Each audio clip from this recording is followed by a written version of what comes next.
It is something that occur at home or even in the house. And the violence is also a family, something that occur within the family or in the house and have an extension even beyond the house, even to the community, to the nation, and to the world over. And the domestic violence precisely is the violence or the people, the force, to the way to force your will on people that you now make sure that they do what you want them, they do what you want them to do. And so that is why there's a breach of contract, or there's a breach of relationship, or there's a breach of agreement. And that is bring intense, and it causes a lot of friction, fighting, anger, and violence generally. Domestic violence, in other words, is a force that is caused by emotional tantrum or anger when people has a breach of contract or breach of relationship or disagreement or something that displeases a person. So, sir, is the society or the church really responsible for this domestic violence? Yeah, honestly, I want you to know that the church is not responsible for the violence, neither the society. Who is responsible for the violence we have in our house, home, community, society, and the world over are individual people. Because violence actually emanates from the heart. It emanates from the heart. If you look at the Bible, you will see in Genesis chapter 6, verse 11, it said, the heart of man is corrupt, and therefore it gives birth to violence. So if a heart is corrupt, it will actually produce a violence. And you see, that's why I said earlier that is also an emotion. And now you see, when the heart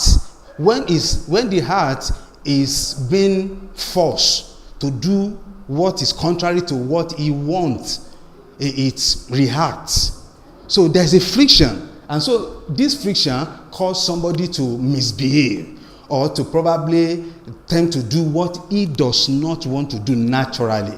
So that is actually what makes it to be a violence. It is from the heart and depends on what controls the heart. So it's not the society, neither the church. It is an individual responsibility.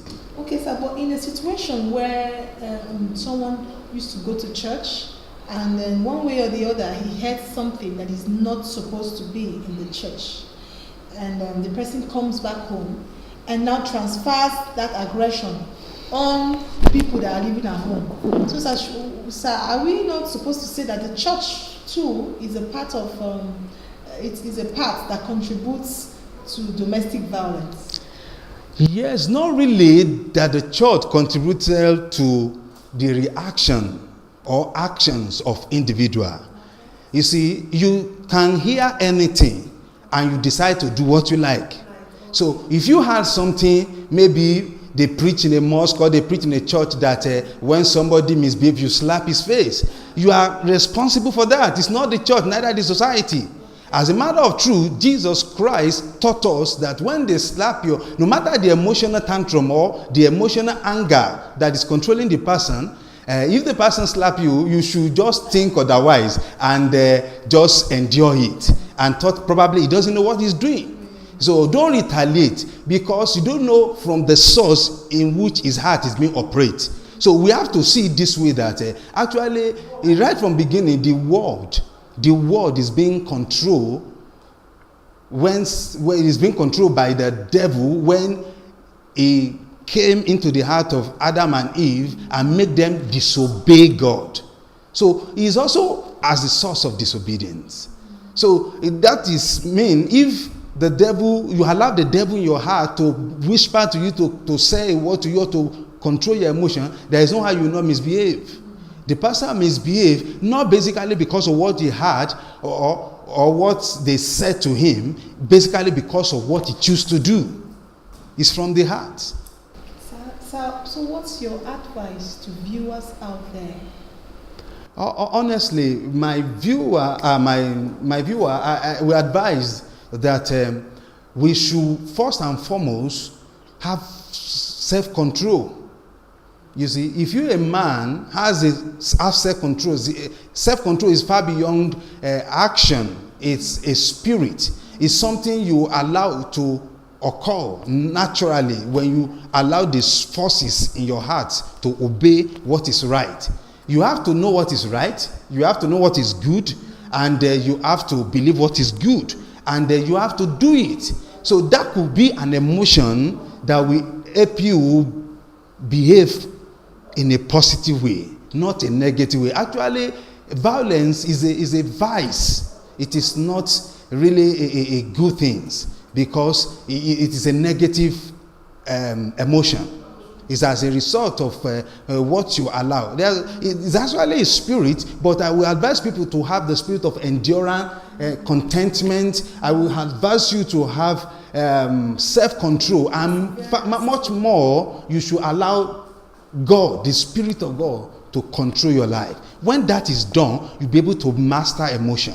I know people over the year that they are able to deal with their emotion because they allow the Spirit of God and the Word of God. That's why I say you must think good, because the Word of God is there for us to think, to meditate. When you meditate, you'll be able to do what is good.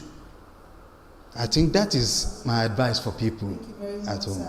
If you're just joining this program, you've been hearing from Reverend Fen Oyedele Opoola. He is the senior pastor of Overcomers Believers Family Glorious Church here in Abuja. So where is the church located at? Well, we are in Area 3 now. Okay. Area 3, just if you know Aviation Hotel very well, opposite Sharon Ultimate Hotel, that's where the church is situated. We heard it all from him. If you still want to hear more of this topic, because we have limited time on air, if you want to hear more from him, you can also join him in any of his services. The church name is Overcomers Believers Family Glorious Church here in Abuja, Area 3, Abuja. And also his name is Reverend Fen Oyedele Opoola. He is the senior pastor of this church. Thank you very much, sir, for your time. Thank you very much, sir, for all that you've been doing in the area of peace, all the work that you've been doing, the messages you've been preaching, and the lives you've been touching in this society. We, ITV, want to appreciate you for your support, for your messages, and for all that you've been doing in the society, and we want to say thank you. In appreciation, sir, for your work, for your efforts, for your prayer, for your messages in the area of peace, ITV White Flag wants to appreciate you for the work you're doing, and we want to say keep doing the work, don't stop. And we want to appreciate you for this award, Ambassador for Peace, and we want to say, as the Lord has been using you, He will continue using you to do the work and to ensure peace in our society. Congratulations, sir. Thank you very much, my sister. Thank you very much. We appreciate it. Thank you. Okay, what do you have to say concerning the award, sir? Yeah, from the depth of my heart, I want to appreciate ITV family and the anchor of this program, the White House. White flag, sorry. I like what you people are doing, and I thank God that you are doing it to encourage people. It's not just the award, it's just about encouragement. Because sometimes you can be doing something in a secret place and you think nobody reminds you, or nobody is watching, or nobody sees you. There is no secret in life. Anything you do in the secret, that's why Jesus Christ said, whatever you do in the secret, or whatever you ask in the secret, will be rewarded openly, or you'll be answered openly. So we want to thank you for this award, and we pray that God will be moving you forward. And for all our viewers also, I want you also to thank God for us and encourage you to also join us in all our service 9 a.m. every Sunday. God bless you. Thank you. Yes, sir. Thank you very much for participating in this program, for watching this program, White Flag. For sponsorship and advert placement of this program, you can call the number on your screen, 07036878937. 0703687837. If you are a pastor and you know that you've been doing the work of peace, you've been preaching messages of peace, and you're watching this program and you would love ITV to also partake in the work that you are doing, you can also call the number on your screen, 07036878937, 07036878937. I remain your host, Esther Usetin. See you same time, same station next week. Remain blessed. Bye-bye. Bye-bye.